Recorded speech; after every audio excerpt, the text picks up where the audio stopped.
Biz umrimizning 4dan 3 qismini to'y qilish uchun hamda uy qurish uchun, shuningdek, bekorchi urf-odatlarga sarflar ekanmiz. Bizda hatto azalar, ma'rakalar bilan bog'liq rasm-rusumlar ham anchagina qimmatga tushadi.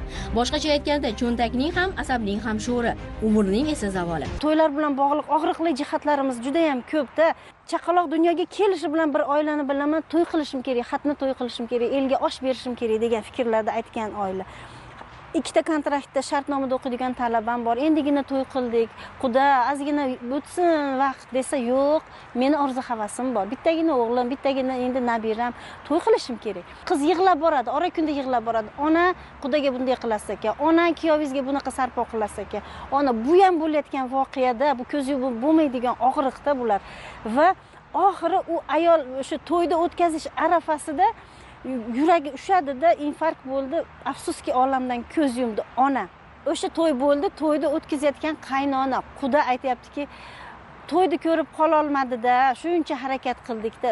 Oddiygina bir inson aynan to'y mojarosi bilan bu dunyodan ko'z yumyapti, lekin loqaydlarcha mana to'yni ko'rib qolish nasib qilmadi-da, Xudomga degan gapni aytayapti ekan mehmonlarga. To'ylar borasida jiddiy o'ylaydigan fursat allaqachon keldi va uyg'oq bo'lishimiz kerak. Jamiyatimizdagi mana shunday ortiqcha isrofgarchiliklarga birgalikda barham berish maqsadida Respublika Ma'naviyat va ma'rifat markazi, O'zbekiston mahallalari uyushmasi, Oila va xotin-qizlar qo'mitasi, O'zbekiston Musulmonlar idorasi, Nuroniy jamg'armasi hamda ma'rifat targ'ibotchilar jamiyati va boshqa qator tashkilotlar ishtirokida joriy yilning noyabr-dekabr oylarida mamlakatimiz bo'ylab maromiylik oyligiga start berildi. Oylik doirasida Qoraqalpog'iston Respublikasi, viloyatlar va Toshkent shahri bo'ylab milliy qadriyatlarga hurmat, jamiyatda kamtarinlik, tejamkorlik madaniyatini kuchaytirishga qaratilgan 10 ga yaqin ijtimoiy ma'naviy loyihalar, seminar, treninglar, ochiq muloqot va uchrashuvlar o'tkazilishi rejalashtirilmoqda.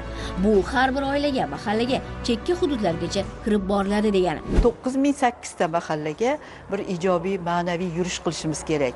Ayniqsa dafn marosimlaridagi dabdabalar, u ota-onasi o'lgan odam xursand bo'lyaptimi? Ota-onasi o'lgandan siz yozgan dasturxonni ko'rib. Bugungi isrofgarchiliklar, to'ydagi dabdabalar na bizni dunyoviy qonun-qoidamizga, na diniy qonun-qoidamizga mutlaqo to'g'ri kelmaydigan holatlar yuz beryapti. To'y hashamlarini ixchamlashtirish bo'yicha ilmiy loyiha o'tkazdik. 9 ta hududda 1,5 ming respondentni qamrab oldik. Aholini deyarli 70% ga yaqini ixchamlashtirish tarafdori.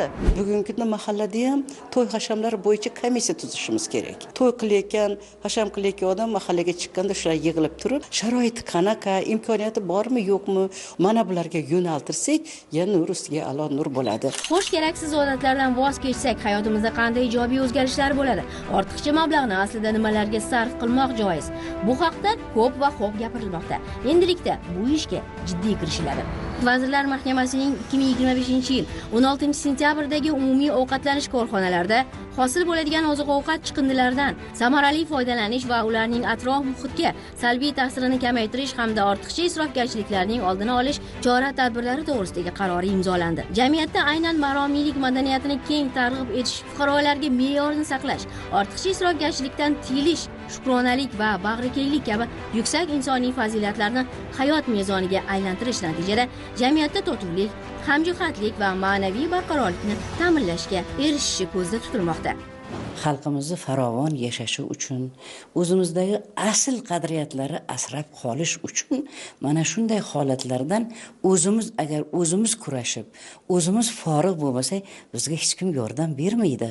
Ana shu uchun biz hozir fikrimizda, ongimizda, ruhiyatimizda uyg'oqlikni hosil qilib, biz bor ilmimizni, mehnatimizni to'g'ri hayot kechirish yo'nalishiga olib chiqishimiz kerak. 100 million, 200 million boringki, undan ko'p sarflaydigan narsani bolani ma'rifati uchun, ilm yoki hunar o'rganish uchun sarflasa qanday yaxshi. Uchrashuvda ta'kidlandiki, aksar fuqarolarga tanlash imkoni berilsa, to'yga deb yig'gan pulini ta'limga, sayohatga, sog'ligini tiklashga, biznesga sarmoya qilishga tayyor. Hasanboy Komilov to'ydagi ortiqcha xarajatni kelajakka investitsiya qildi. U isrofgarchilik o'rniga o'zining mustaqil biznesini yo'lga qo'ydi. Natija uzoq kutib turmadi. Oila farovonlikka yuz tutdi. Ana shunday. Hamma gap o'zimizda. Oz bo'lsa yetadi, ko'p bo'lsa ketadi. Kamaytirsak, to'ydan keyin yashashing ham a'lo bo'lsin. to'ydan qarz bilan chiqmaylik. Ming qarz bo'lmagan taqdirda ham nolga tushib qolib nima bo'lmaylik. Qishamgina qilganmiz. Bundan 4 oy oldin chaqaloqli bo'lganman. Chaqalog'imni ham olib chiqishdan o'zimni mashinam Damas'imni olib chiqqanman. Bu narsalarni, marosimlarni kamaytirgan yaxshi menimcha. Dabdababozlikni, kibr havoni, manmanlikni, eng yomon ortiqcha isrofni to'xtatish bu jarimalar bilan, har qanday jazolarni qo'llash bilan to'xtatib bo'lmaydi. Buni insonni qalbiga, ongiga ta'sir qilish bilan, yuragiga ta'sir qilish bilan, tushuntirish ishlari bilan va eng muhimi namuna bo'lish ishlari bilan amalga oshirish mumkin. Namuna kimdan boshlanadi? O'sha mahallada masalan aytib tursa, mahalla raisi qichon qilaylik deb aytib tursa, o'zi bu yoqdan juda dabdabali to'y qilsa, bu o'zining natijasini bermaydi. Biz birinchi bo'lib o'sha namuna ko'rsatishdi. Maromiylikni o'zimizdan boshlashimiz kerak. Mo'ljalni, ma'rifatni qo'ya bilsak, ma'rifatni mo'ljal qilgan odamga boshqa oshchi tushuntirish hojati yo'q. Ma'rifatli odamni o'zi bilib belgilaydi mo'ljalni. O'sha to'yga sarflaydigan katta kapital qo'yilmasini bolasini o'qishiga sarflaydi yoki o'sha vatanparvarlik nuqtai nazaridan yurtini, ostonasini, mahallasini yuksalishiga sarflaydi. Demak, birinchi omil otalar, onalar, oilalar, insonlar dunyoqarashini o'zgartirish masalasi turadi. Zero ongni o'zgartirmay hech qachon jamiyatni o'zgartirib bo'lmaydi. Joriy yilning 19-20 kunlari yuksalish harakati o'tkazgan so'rovnoma natijalariga ko'ra, har 4-chi o'zbekistonlikdan biri to'y o'tkazish uchun qarz oladi. Respondentlarning 25,1% to'yni moliyalashtirish uchun qarzga yuz tutadi. Ko'pchilikda to'y xarajatlari 50-100 million so'm atrofida bo'lib, bu ko'p oilalar uchun yillik daromadga teng. Elga to'y berish majburiyati, uyatdan qo'rqish va katta yoshdagi ota-onalarning talablari ko'pincha yoshlarni va ularning yaqinlarini ortiqcha xarajat qilishga majbur qilmoqda. Atrofdagi to'ylar, mahalla ko'ylagi bo'ladigan holatlarni eshitib ba'zan o'ylanib qolaman. Bunga kim sababchi deb o'ylagan savolga men o'zimning fikrim bu. Onalarimiz deb o'ylayman. Har bir xonadonda chiroyli to'y, chiroyli hayot bo'lishini o'ylasa, bu narsaga ozgina cheklov bo'lsa yaxshi bo'lar deb o'ylayman. Ayollarimiz qizlarini ilmli, har tomonlama mukammal qilib tayyorladim oilaga deb o'yladim. Menimcha bu yerda ozgina kemtik joylari bor deb o'ylayman. Mana shu kemtiklikni menimcha ayollar to'g'rilasa bo'ladi. Yoshlarni o'zlariga yoqadigan, o'ziga yaqin do'stlari bilan, o'zini yaqin insonlari bilan qilsa menimcha yaxshi bo'lardi. Bu chiqarilgan qarorni endi bundan buyog'iga butun O'zbekiston ayollar qo'llab-quvvatlasa, oxiri yaxshi bo'ladi deb o'ylayman. Ba'zan esa aksincha, to'y mashmashasi yo'q, xoyu havaslarni yoshlarning o'zi boshlaydi. So'rovnomada qatnashganlarning 44,5% to'yda ortiqcha mablag' sarflanganidan afsuslanganini bildirgan. Faqat 6,7% kishi dabdabali to'yni qo'llab-quvvatlagan.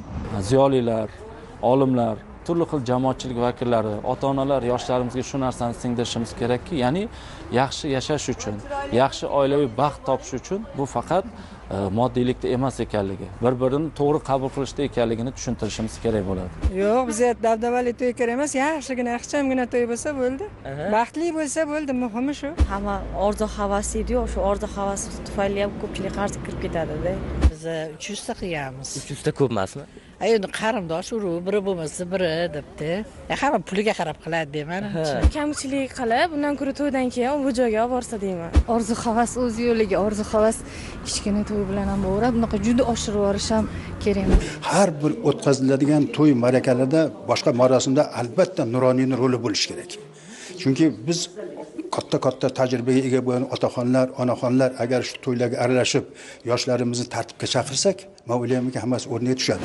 Kamtaroda to'ylarning afzalligini har qancha isbotlamaylik, ikki tomondan biri baribir odamlar nima deydi deya zo'rma-zo'rakilik bilan to'y o'tkazmoqda. Xo'sh, shunday bo'lishiga kim sababchi? Biz sun'iy idrokka yuzlanamiz. ChatGPT bizni yemiruvchi illatlar nimalarda namoyon? Sizni yemiruvchi illatlar bu haddan tashqari ko'p va befoyda sarflangan mablag'lar, dabdabali to'y qilishga intilish, shuningdek ma'rakalar, keraksiz urf-odatlar, odamlarning g'ayritabiiy harakatlar qilishi va uni raqs deb nomlashi, shuningdek isrof, ularning nomi va qamrovi keng. Bu ko'pincha oilalarga ortiqcha moliyaviy va axloqiy ma'naviy zarar keltiradi. Bu xatti-harakatlar nafaqat jamiyatning qadriyatlariga zarar keltiradi, balki umumiy muhitga salbiy ta'sir ko'rsatadi.